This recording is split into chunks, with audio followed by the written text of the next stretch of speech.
저를 봐주시면 고맙겠습니다. 이렇게 복음서를 유심히 읽다 보면 예수님께서 하시는 말씀이나 생각이나 그 모든 행위에는 의도가 포함되어 있으십니다. 의도, 목적이 있습니다. 오늘 이 말씀도 예외는 아닙니다. 예수님께서 나사로가 병이 들었다는 소식을 듣게 됩니다. 소식을 전해주는 사람이 이렇게 말합니다. 사랑하시는 자가 병들었나이다. 예수님의 반응이 이렇습니다. 이 병은 죽을 병이 아니라 하나님의 영광을 위함이고 하나님의 아들이 이로 말미암아 영광을 받게 하려 하심이라. 왜 나사로가 아픈데 주님께서 사람들이 병들었다고 얘기하는데 주님은 하나님의 영광과 예수님께서 받으실 영광, 그것이 목적이라고 말씀을 하고 있습니다. 잘 살펴보면 예수님이 마리아, 마르다, 나사로를 참 많이 사랑하신 것 같습니다. 근데 병들었다는 소식을 들으시고 이틀을 지체하십니다. 병든 나사로에게로 향하지 않습니다. 병든 나사로에게로 이틀 동안 조금 뒤늦게 반응하십니다. 이틀이 지났습니다. 예수님께서 제자들에게 유대로 한번 내려가자 말씀하십니다. 유대인들이 돌로 치려고 하는데 왜 그곳으로 가시는지 제자들이 만류합니다. 가지 마십시오. 그러나 예수님께서는 나사로를 향해서 발걸음을 옮기십니다. 지금부터 좀 중요한 얘기들이 진행이 됩니다. 예수님이 이렇게 말씀하십니다. 우리 친구 나사로가 잠들었다. 그러나 내가 깨우러 간다. 그러자 제자들이 말합니다. 주여, 잠들었으면 낫겠나이다 하더라. 잠들었으면 낫겠나이다 하더라. 우리 13절을 한번 읽어보겠습니다. 시작.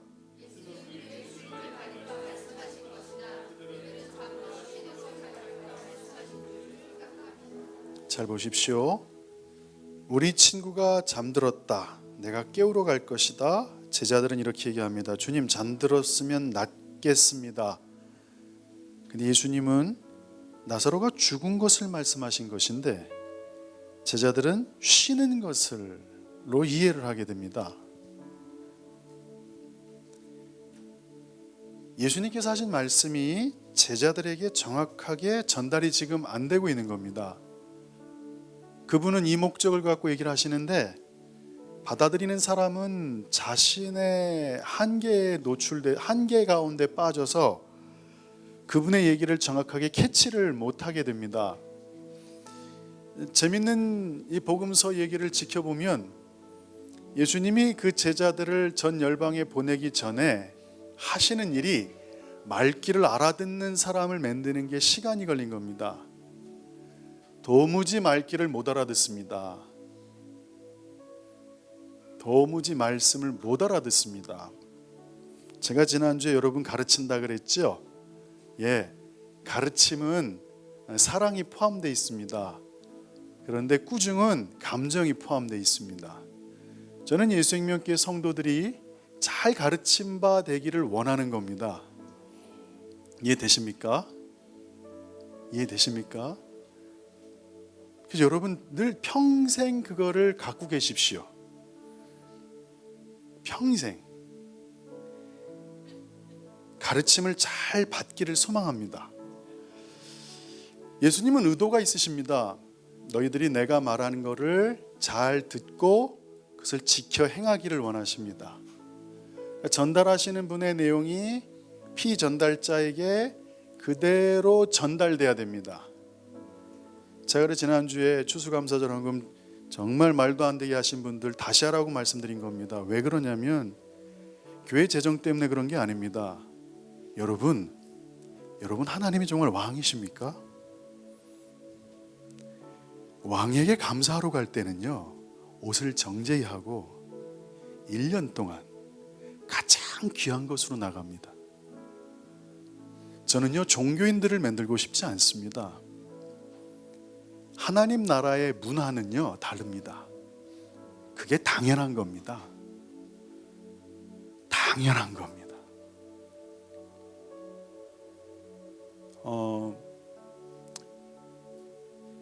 요즘 저희 WTM의 한 전도사님이 모임을 동참하고 계시는데 이분이 예전에 청와대 의전 담당이었습니다. 이번에 김영삼 대통령 돌아가시고 연락이 왔습니다. 장례위원으로 130번째 위촉됐으니까 전사님 들어와 주셔야 됩니다. 2,000명 중에 순번이 130번입니다. 근데 그분이 WTM에 헌신해가지고 거기 안 가겠다고, 딱 이틀만 봉사해 주시면 그냥 수고비로 200만 원 드릴 테니까 들어와 주셔서 의전을 좀 담당해 주십시오. 전사님이 그 말씀 한마디 하시더라고요. 장례 운구할 때 외투를 못 입는답니다. 이분이 의전 사모를 해서 의전 사모는 반경 2m까지 대통령 옆에 설 수 있는 사람입니다. 6명 있답니다. 우리나라에 대통령 옆에 2m 안에 들어갈 수 있는 사람이 6명 있답니다. 그 중에 한 명이었습니다. 근데 이분이 얘기를 합니다. 그날 되게 추웠거든요. 목요일날 대통령이 죽어서 묻히는데도 모든 의전팀들은, 가까이 있는 팀들은 외투를 못 입습니다. 그래서 그 말 하더라고요. 200만 원 안 벌어도 괜찮아요. 오늘 너무 추워요. 그 친구들 죽을 고생할 거예요. 무슨 말이냐면 이 땅엔 격식이 있습니다. 예의가 있습니다. 여러분 식당 가서도 그 식당의 주인이 손님을 잘 맞이하면 기분이 좋습니다. 하물며 왕 대신 하나님 앞에 나가는 예수생명교회 성도들의 마음 자세가 어떤가. 심지어 저도 제가 생일일 때요, 선물을, 형편없는 선물 물론 이해는 하지만 이건 안 했으면 좋겠다 하는 생각이 들 때가 있어요. 그래도 안 하는 사람보단 나아요. 안 하는 사람보단 나아요. 정말로. 그렇지만 그 대상이 누구냐에 따라서 격식이 달라지는 거예요. 저는 예수생명교회 성도들이요, 시체말로 쪼잔한 사람들 안 됐으면 좋겠어요. 하나님 앞에 하나님이 말씀하시면 내 상식과 맞지 않더라도 그분께 나가길 소망합니다. 이것이 잘못 가르쳐지면 큰일 나겠다 싶은 거예요. 그래서 제가 지난주에 말씀드렸어요. 명단 다 갖고 있으니까 다시 하시라고요. 가르쳐야 되겠다. 왜? 제가 나중에 천국에 갔을 때 그 사람의 태도에 대해서 주님이 말씀하실 거거든요. 오늘 여러분 이 얘기를 잘 들으셔야 돼요. 지금 가장 큰 이 땅의 문제는 뭐냐면 예수님이 하신 말씀을 못 알아듣는다는 거예요. 지금요. 최측근인 제자들조차 정확하게 이해를 못하고 있다는 사실이에요. 지금 이게 가장 큰 문제예요. 하나님이 말씀하신 걸 이해를 못해요. 이게 왜 이런 일이 벌어질까? 저의 삶을 통해서 깨닫게 하신 게 있었어요. 오늘 여러분에게 이 말씀이 증거되면서 여러분 삶에 6개월 1년 내로 급격한 변화들이 있기를 소망합니다. 아멘. 크게 하세요. 급격한 변화들이 있기를 소망합니다. 사실 이 땅의 문제는요, 하나님 말씀 제대로 못 듣기 때문에 문제가 발생돼요. 그리고 똑같이 말씀을 들어도요, 순간순간 바뀌어요. 그리고 감동이라고 얘기를 하지만 그 감동이 처음 감동과 중간 감동, 마지막 감동이 또 바뀌어요. 이해되십니까? 이게 문제다. 성도들에게 뭘 가르쳐야 될까? 하나님의 말씀을 잘만 들으면 이 땅 살아가는데 문제가 없거든요. 문제 없어요. 엄마 아빠가 하라는 대로 자식이 말만 잘 들으면 애들은 정말 잘 클 수 있어요. 근데 문제는 말을 안 듣는다는 얘기지요. 오늘 여러분 이 말씀을 통해서 내가 신앙생활에 점검이 좀 필요하다. 잘 배워서 좋은 성도 돼야 되겠다. 하나님 나라 백성 되겠다. 이런 결단이 있기를 소망합니다. 복음서에서 예수님이 말씀하시는 이 장면을 보면서 성경을 좀 살펴보다 보면 하나님이 뭔가 말씀하실 때, 예수님이 말씀하실 때 반응하는 게 한 3가지 정도로 나뉘는 걸 알게 돼요. 첫 번째는 어떤 반응이냐면은 여기 있는 말씀처럼 도무지 이해하지 못하는 자들이 나타나요. 야, 내가 친구 나사로 잠들었거든. 깨우러 갈게. 이 주님의 깊은 말씀을 제자들은 주님 그럼 잠드는 건가요? 이렇게 받아들이죠. 주님은 죽음을 가리켜 말씀하셨는데 그들은 잠들어 쉬고 있다고 지금 깨달았게 돼요. 이해를 못한 거예요. 이해를 못한 거예요. 이런 일이 많이 발생하는 것 같아요. 하나님이 이렇게 말씀하시는데 다르게 해석하는 걸 듣게 돼요. 예수님의 말씀을 들었지만 잘못 깨달은 거죠. 두 번째는 예수님이 뭔가 말씀을 하실 때 이해하는 자들이 있다는 거예요. 근데 그 이해하는 게 참 놀라워요. 요한복음 2장을 한번 살펴볼게요. 요한복음 2장을 펴보세요.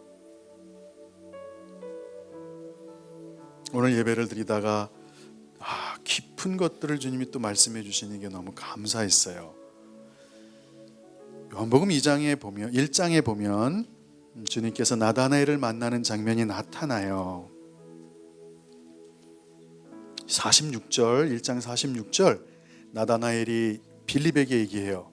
야, 나사렛의 친구 빌립에게 나사렛에서 선한 게 날 수 있니? 빌립이 이렇게 말하죠. 와서 봐라.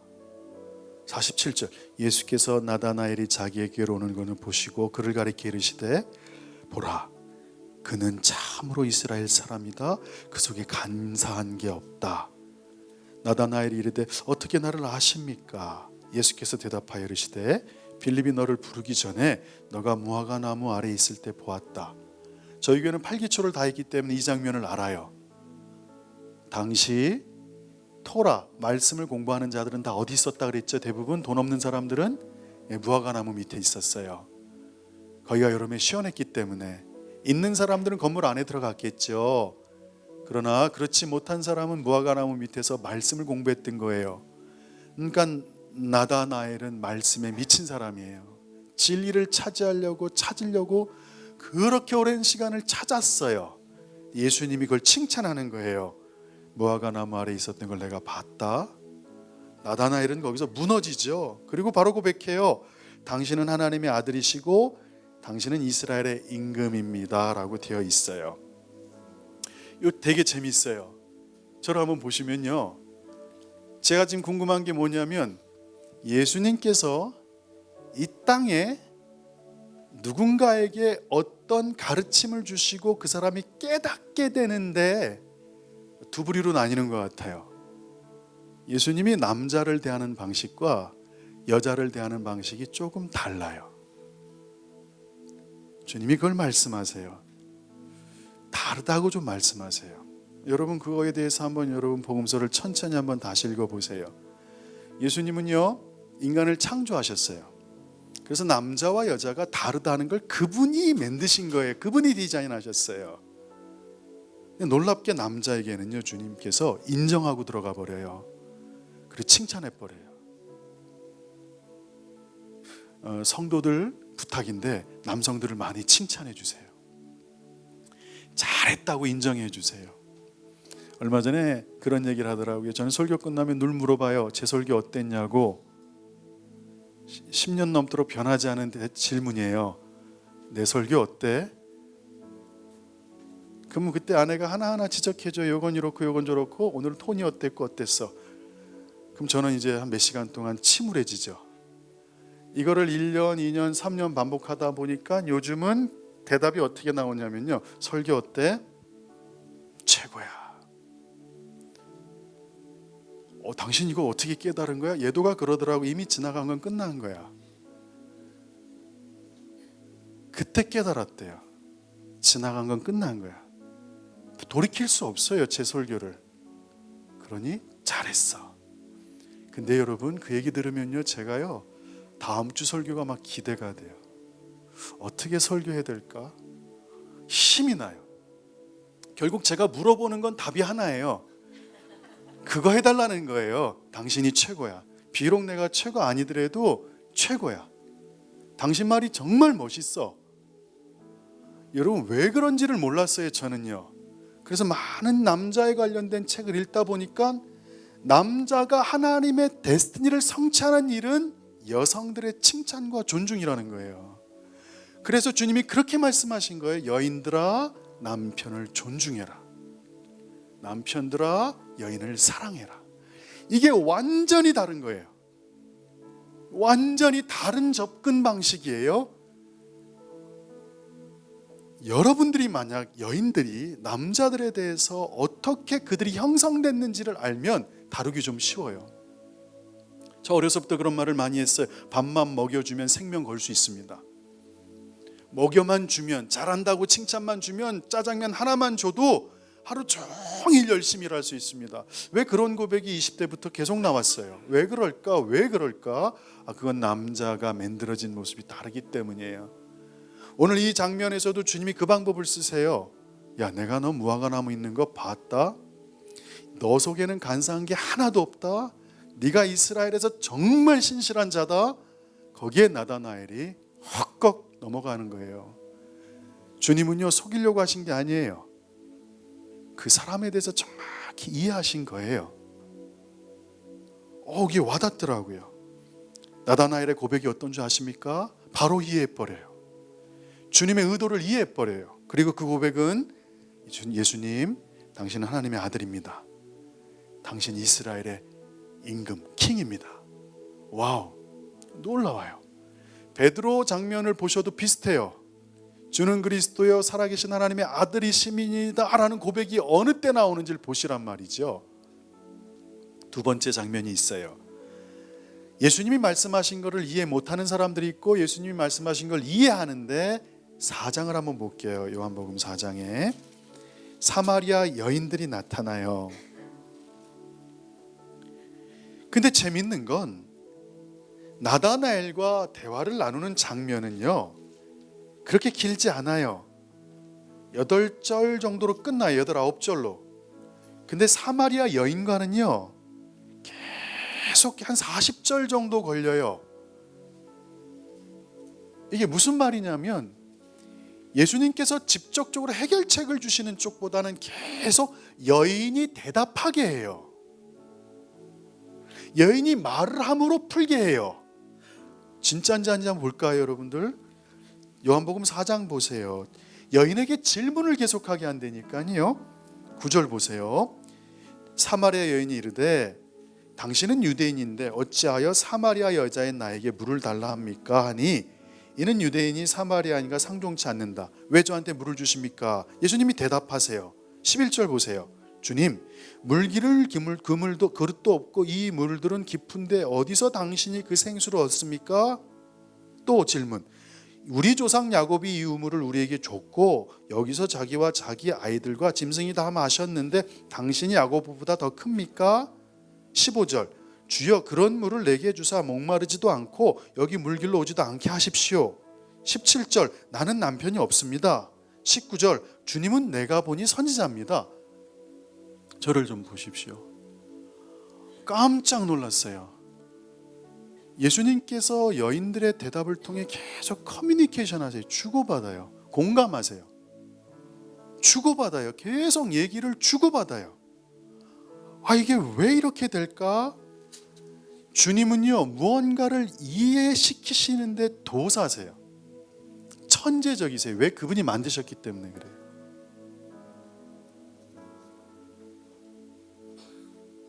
다르다는 거예요. 사람에 따라서 다르게 접근하고 다르게 그 사람에 대해서 파악하고 다른 대답을 줘서 그에게 문제가 해결되도록 예수님이 노력하신다는 거죠. 아신다는 거죠. 첫 번째, 하나님께서 말씀하시는 것을 못 알아듣는 사람들. 두 번째, 말씀하시는 걸 이해하는 사람들. 세 번째, 말씀하시는데 분노하는 사람들. 이 사람들은 좋지 않아요.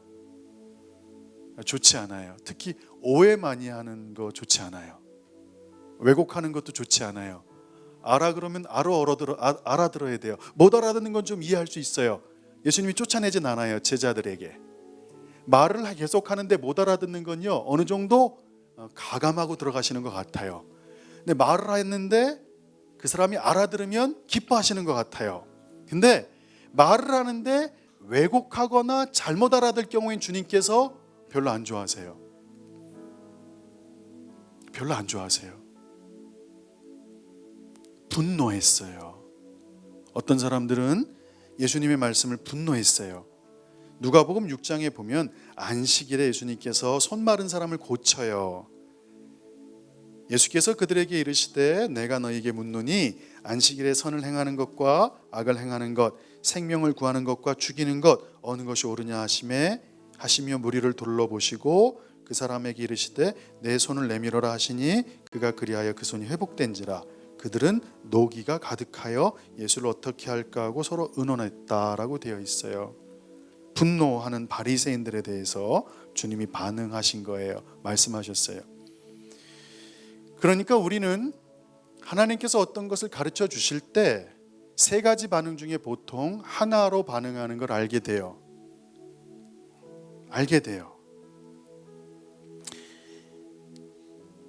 이해하는 자들이 있고 이해하지 못하는 자들이 있고 분노하는 자들이 있다는 것을 우리는 깨닫게 됩니다.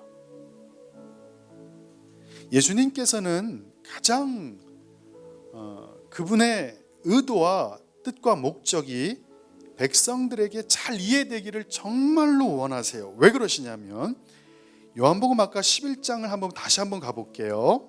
11장 가시면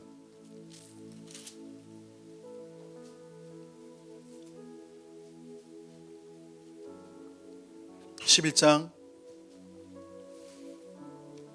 13절 예수는 그의 죽음을 가리켜 말씀하신 것이나 그들은 잠들어 쉬는 것을 가리켜 말씀하시는 줄 생각하는지라.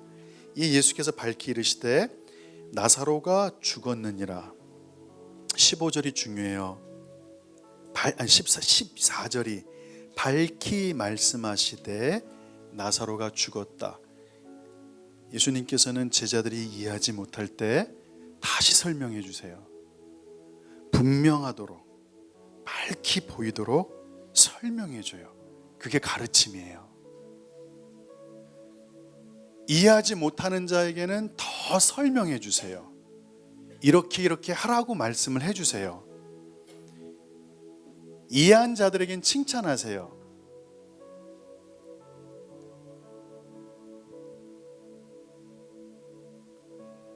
마태복음 5장에서 7장을 잘 살펴보면 성경 특히 사복음서에서 가장 중요한 말씀 중에 한 섹션이 여기 몰려 있어요. 5, 6, 7장에 주기도문이 들어가 있고요. 산상수훈, 하나님의 나라에 대해서, 좁은 문에 대해서 놀라운 비밀들이 아주 자세히 설명되어 있어요. 근데 주님이 이렇게 하시죠. 마태복음 5장 2절에서 처음 5, 6, 7장을 시작할 때 입을 열어 가르쳐 이르시되. 그래서 이 가르침, 티칭은 되게 중요한 거예요. 가르친다는 것은 모르는 영역들을 교육시키는 거예요. 깨닫게 하는 거예요. 깨닫게 하는 것을 넘어서 다시요 변화시키는 거예요.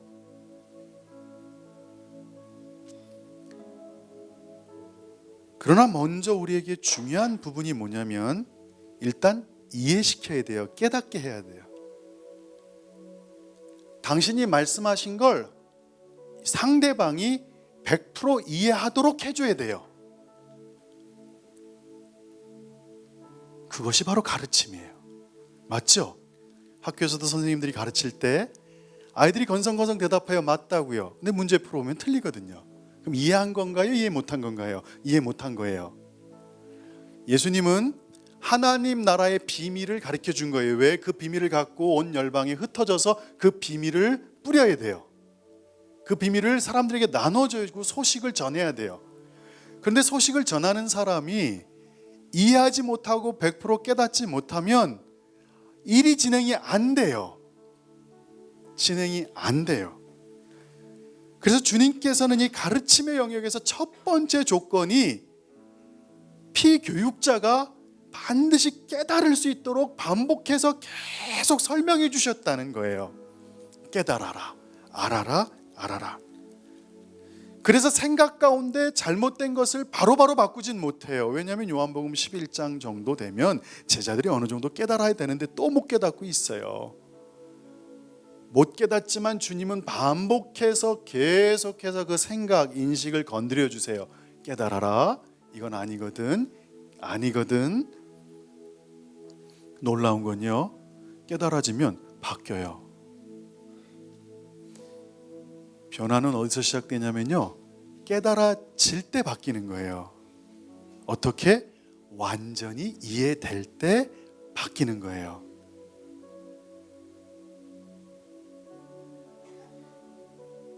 변화라는 엄청난 이 열매는 깨닫게 하는 것으로부터 시작돼요. 그게 하나님 나라의 교육 시스템이에요. 하나님이 그렇게 하셨고 예수님이 제자들을 그렇게 키우셨어요. 반복해서 설명하셨어요. 3년 반 동안 계속 반복해서 설명해요. 오병이어 사건, 하나님 나라는 가난하지 않다. 그래서 풍족하게 먹잖아요. 또 4,000명 먹일 때 또 그걸 보여주세요. 하나님 나라는 풍족하다. 제자들이 걱정해요. 이게 먹을 게 없다고. 그때 주님이 혼내시죠. 이 믿음이 적은 자들아, 못 봤니? 내가 하나님 나라를 지금 반복해서 보여주고 있다는 사실을. 그러니까 주님의 교육 방식은 하나님 나라의 교육 방식하고 똑같은 것 같아요.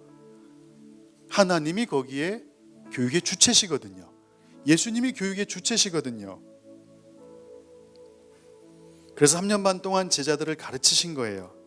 많은 시간을 같이 있으면서 보내면서 가르치는 거예요.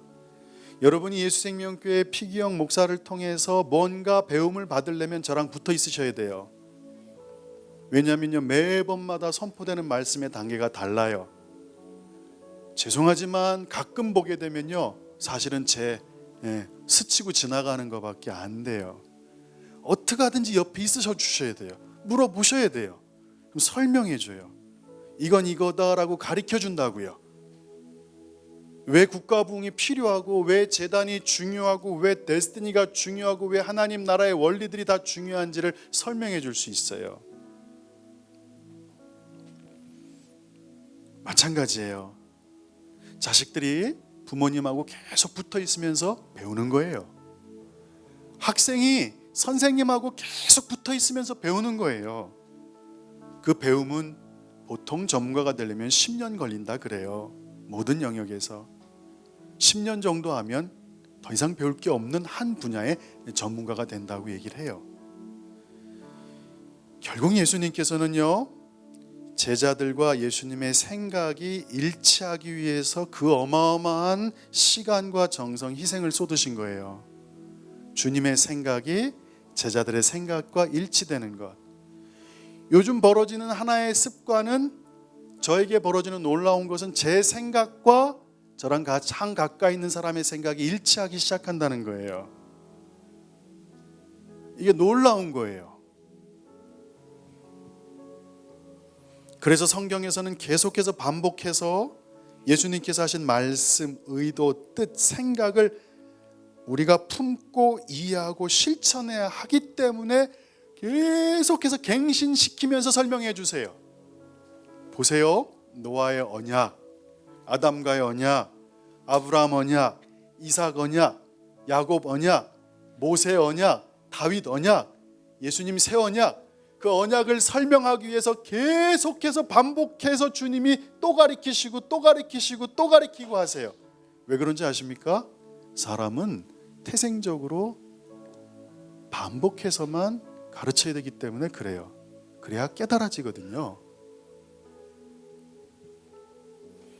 저는 여러분들이 이 생각을요, 이 땅에서 정말 예수 믿고 승리를 경험하지 못하는, 패배가 너무 익숙한 기독교인의 삶으로 살지 않기를 지금 소망하고 있어요. 저는 이 땅에 여러분들이요, 문제에 봉착해서 그 문제 때문에 헤어나오지 못하는 기독교인들 아니길 소망해요. 문제는 누구나 다가와요. 그러나 그 누구보다도 빨리 문제를 떨어뜨려 버리고 주님께 집중해서 나가는 사람들이 이 교회에 일어나길 소망하는 거예요. 그런 성도들 되길 소망합니다. 그러려면 여러분들의, 주님이 말씀하신 여러분의 이해력을 주님이 계속해서 반복해서 가르쳐 주시는 그 깨달음을 여러분들이 이렇게 잡아서 여러분 것으로 만들기 소망합니다. 왜 교회에서 지속적으로 책을 줍니까? 여러분은 잘 몰라요. 제가 갖고 있는 책이 한 4,000권 넘잖아요. 그리고 죄송하지만 이 20살부터 매주 책 2권 이상을 읽었어요. 그게 습관이 돼 있었기 때문에 처음 부목사로서 사역할 때, 설교를 할 때 10권의 책을 읽지 않으면 설교를 아예 안 했어요. 그걸 제 아내가 알아요. 한 설교를 위해서 10권을 읽었다고 해요, 책을요. 그렇게 훈련시켜놨어요. 그러다 보니까 정치, 경제, 리더십, 인문학, 과학, 철학 책들을 조금씩 알게 됐어요. 그러다 깨달은 게 있었어요. 어떤 책은 100권 책 읽는 것보다 그 한 권이 더 뛰어난 걸 알게 됐어요.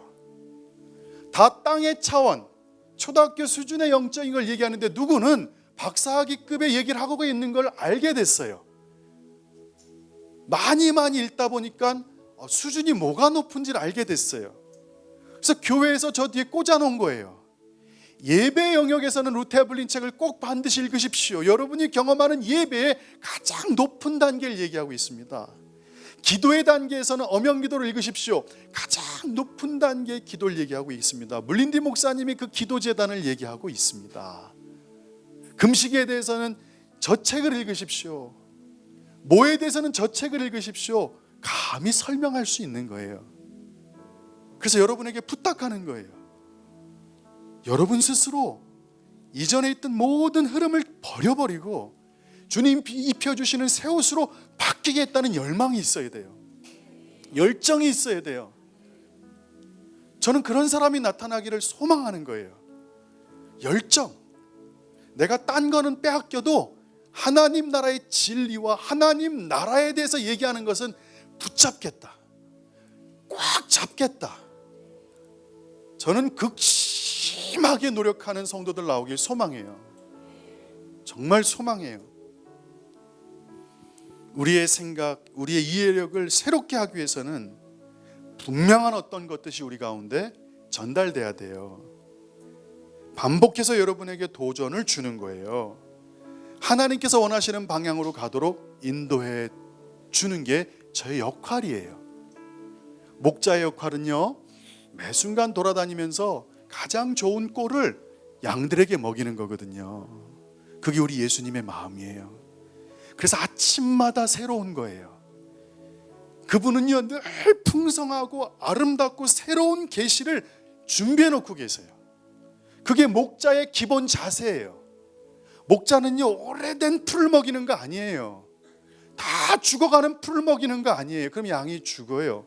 목자의 가장 큰 조건은 양들을 사랑하는 것만큼 양들에게 가장 양질의 꼴을 먹여야 되는 거예요. 그게 우리 예수님이신 줄 믿으십니까? 그러니까 저는 여러분들이 주님 앞에 예배 드릴 때 주님, 지난주의 은혜보다 지금 이번 주의 은혜가 더 갈급합니다. 지난주에 주님 임재를 경험한 것보다 오늘 더 주님 앞에 달려가겠습니다. 여러분, 그렇게 가셔야 돼요. 그렇게 달려가야 돼요. 더 놀라운 것은 성령께서 우리를 지금 가르치고 계세요. 보혜사 곧 아버지께서 내 이름으로 보내실 성령, 그가 너에게 모든 걸 가르친다. 모든 것을 생각나게 하신다. 성령님의 역할이 그거예요. 하나님이 말씀하신 걸 제대로 깨닫게 해주는 거예요. 그걸 가르쳐 주시는 거예요. 하나님이 이렇게 말씀하신 걸 너희들이 이렇게 받아야 된다는 걸 주님이 제대로 가르쳐 주시는 게 성령님이세요. 성령님은 우리 안에 거하시면서 우리의 생각과 이해를 바꾸십니다. 우리를 친히 가르쳐 주십니다. 우리에게 생각나게 하십니다. 내 안에 잘못된 생각을 성령님이 드러내십니다. 성령의 불로 태워버리십니다. 그리고 말씀으로 채웁니다. 주님과 동일한 생각을 하도록 변화시킵니다. 오래되고 이전에 잘못된 것들을 태워버려야 됩니다. 그래야 새로운 것들로 채워집니다.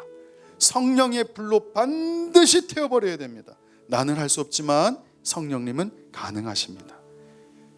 그래서 여러분의 인생의 목적은 주님을 닮아가는 변화라는 단어가 여러분의 삶의 목적이 돼야 돼요. 나는 주를 닮아갈 겁니다.